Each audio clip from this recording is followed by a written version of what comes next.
Finally, a romantic movie that takes the perspective of the guy.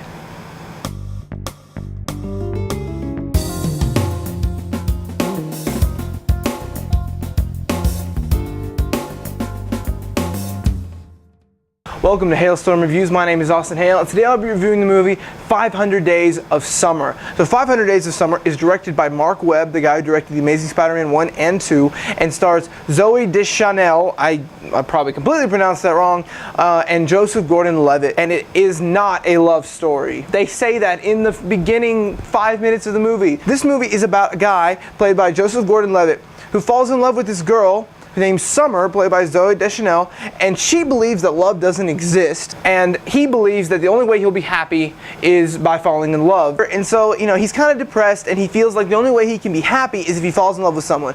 And so this girl named Summer comes to his job, and he ends up falling for her. Now, I know this sounds really stupid, but guys, this movie is phenomenal. This movie takes what Hollywood says is romance and flushes it down the toilet and says this is how being in a relationship is really like, and it's not all fun and games. You have these troubles you go through, and humans are complicated people who are all different, and you can't just categorize it in this one thing. And even in the movie, he says how Hollywood these days, with cards and movies and television, make romance seem easy, and this movie does so well at just completely throwing that out and saying that romance and relationships are hard and you have to work for them. Now, this movie is directed phenomenally by Marc Webb. Marc Webb is obviously really good at taking young people and making them have this chemistry that has never been seen before, because in The Amazing Spider-Man, that's like my favorite part, is the chemistry between Gwen Stacy and Andrew Garfield. And Joseph Gordon-Levitt is the most relatable character I've ever seen in a movie. I am serious.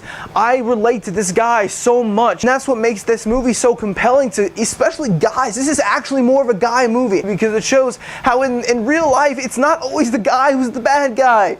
Speaking of directing, Marc Webb does a lot of cool, interesting, original things. There's this scene where he's trying to get her back after they've broken up, that it shows what it would be like with his expectation and with its reality, and they show it side by side, and it's so cool to watch, and it's interesting, it's an original. The girl who plays Summer, Zooey Deschanel, is a phenomenal actress. She's falling for this guy even though she doesn't believe in love, but you still feel this wall in between them, that there's still something missing that he wants that she can't give him, and this movie does a great job of portraying this chemistry that they have, but still having this wall in between the relationship that just can't be broken. You see this character development over time as Joseph Gordon-Levitt's character starts out as a man who wants love, who believes in love, and feels like, just like in movies and television, that it's easy, and once you find the one, you'll be happy. And at the end of the movie, he doesn't even believe in love, and he believes that he's hopeless, and he thinks that love doesn't exist. Zooey Deschanel's character, Summer, starts out as this girl who doesn't believe in love because her parents got divorced, ends up being this girl who's married to another guy. This movie is amazing.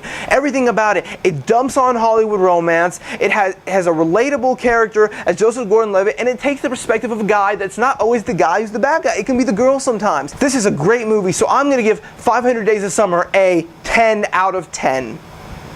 It actually changed my perspective of what Hollywood does, and it actually makes it really fun to talk about with you guys. So I really hope you enjoyed this video. So thank you for watching. Please click the like and subscribe button. What did you think of 500 Days of Summer? If not, if you haven't seen it, what's your favorite romance movie or indie romance movie? Because there's a lot of them too. And as always, I'm Austin Hale, and I'll see you next time.